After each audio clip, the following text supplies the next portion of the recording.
আশা করি সবাই ভালো আছেন।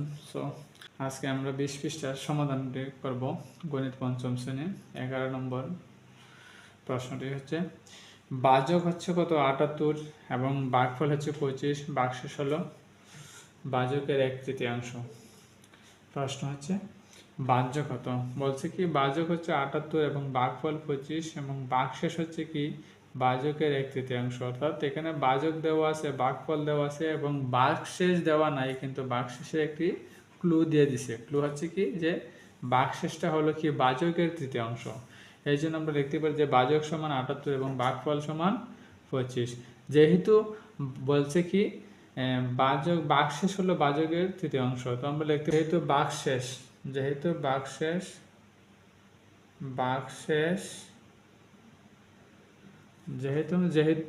ভাগশেষ ভাজকের এক হচ্ছে কি তৃতীয়াংশ, সুতরাং আমরা লিখতে পারি যে ভাগশেষ সমান অর্থাৎ ভাগশেষকে আমরা 3 দ্বারা ভাগ করবো, যেহেতু তৃতীয়াংশ 1/3, এই জন্য আমরা 3 দ্বারা ভাগ করবো। অর্থাৎ ভাজক হচ্ছে কত 78কে 3 দ্বারা ভাগ করে হচ্ছে 26।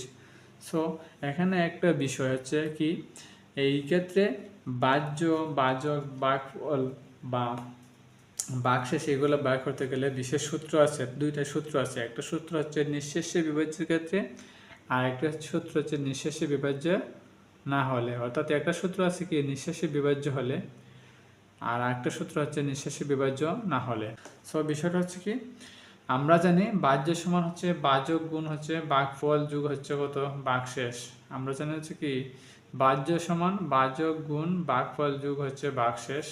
যেহেতু এখানে ভাজ্য বের করার কথা বলছে, তো এই সূত্র প্রয়োগ করে আমাদের খুবই সহজে এটা করে নিতে পারবো। সো 78 গুণ হচ্ছে 25 যোগ হচ্ছে 26। এখানে যেহেতু 78 ভাজক কত 78, এই জন্য 78 বসালাম গুণ, এখানে গুণ আছে সূত্রের গুণ। এখানে ভাগফল হচ্ছে 25, এখানে ভাগফল আমরা আছে 25 এবং ভাগশেষ আমরা কি বের করছি বলছিল যে ভাগফল ভাজকের 1/3, এই জন্য আমরা ভাজককে 3 দ্বারা ভাগ করে ভাগশেষ হচ্ছে আমরা পাইছি কত 26, এই জন্য যোগ লিখলাম হচ্ছে 26। অর্থাৎ সমান সমান হচ্ছে 1976। অর্থাৎ ভাজ্য সমান কত 1976। আশা করি বুঝতে